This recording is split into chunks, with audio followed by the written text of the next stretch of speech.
আসসালামু আলাইকুম প্রিয় নবম দশম শ্রেণীর ছাত্রছাত্রীবৃন্দ, আজকে তোমাদের জন্য আমি খুবই গুরুত্বপূর্ণ একটা অঙ্ক নিয়েছি। দেখো, অঙ্কটি খুবই গুরুত্বপূর্ণ। তোমাদের অঙ্কটি হচ্ছে 3.5-এর 29 নম্বর অঙ্ক। অঙ্কটিতে বলা হয়েছে শতকরা বার্ষিক ৫ টাকা হার সরল মুনাফায় কত টাকা ১৩ বছরে সবৃদ্ধিমূল ৯৯০ টাকা হবে। আচ্ছা, এখানে বিশিষ্ট বার্ষিক শতকরা হার কত টাকা? ৫ টাকা।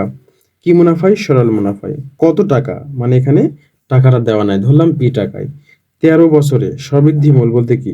এখানে হচ্ছে মুনাফা প্লাস আসল, ঠিক আছে? এটাকে আমরা এই ধারা মনে ধরে থাকি। সবৃদ্ধিমূল হয়তো অনেকে সবৃদ্ধিমূল শব্দটা অনেক আমি দেখছি অনেক স্টুডেন্ট সবৃদ্ধিমূল কথাটা বোঝে না আরকি। আসলে সবৃদ্ধিমূল বলতে কি বোঝায় স্যার? সবৃদ্ধিমূল বলতে এখানে বোঝা হচ্ছে মুনাফা প্লাস কি আসল। সবৃদ্ধিমূলটা হচ্ছে কি?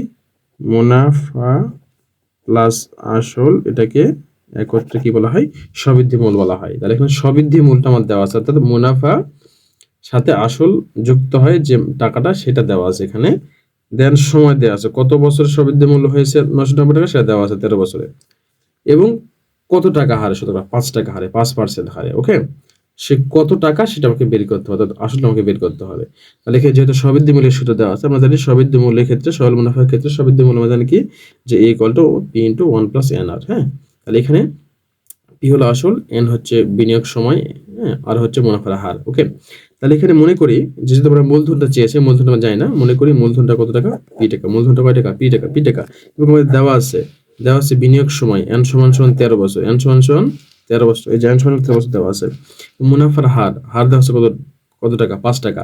হ্যাঁ, তাহলে হার বলতে আসলে পার্সেন্টেজকে বোঝায়, শতকরা বোঝায়। হ্যাঁ, এই যেটা হার কত? ৫%। মানে কত? ৫/১০০ বা হচ্ছে 1 কত? ২০।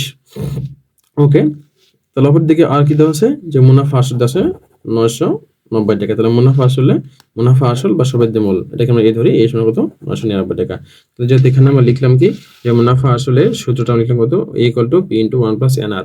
হ্যাঁ, তাহলে এটা হচ্ছে আমরা মুনাফা আসল। অপরদিকে এটা সমান কত? ৯৯৯ টাকা।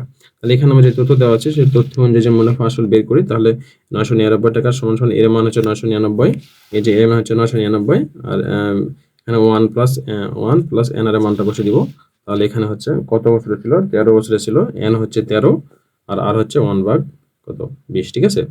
এখন যদি আমরা গুণ করি, তাহলে ১৩/২০, দেন পরের লাইনে গিয়ে আমরা লসাগু করলাম। ২০ × ২০ + ১৩, 33/20 গুণ p। হ্যাঁ, তাহলে এটাকে আমি বাম পাশে নিলাম, p × 33/20 গুণ ৯৯০। দেন p কে রেখে দিলাম, দিয়ে এই কোণাকুণি ২০ আর ৯৯০ টা গুণ হয়ে গেল, আর ৩৩ টা কি হয়ে গেল? ভাগ হয়ে গেল। ওকে, তাহলে যে কাটাকাটি করি আমি, ৩ ৩ × ৩ = ৯৯, তাহলে ৩ পাচ্ছি এখানে, আর একটা শূন্য, ৩০ গুণ ২০, তাহলে ৩ × ৬, ডবল শূন্য, এর ৬০০। ৬০০ হচ্ছে কি আমার আসল। তাহলে ৬০০, তার মানে ৬০০ টাকার উপরে, ৬০০ টাকার উপরে ১৩ বছরে মুনাফা আসলে পেয়েছে ৯৯০ টাকা ৫% হারে, ঠিক আছে? তাহলে এই হলো ৬০০ টাকা হচ্ছে গিয়ে আমার আসল।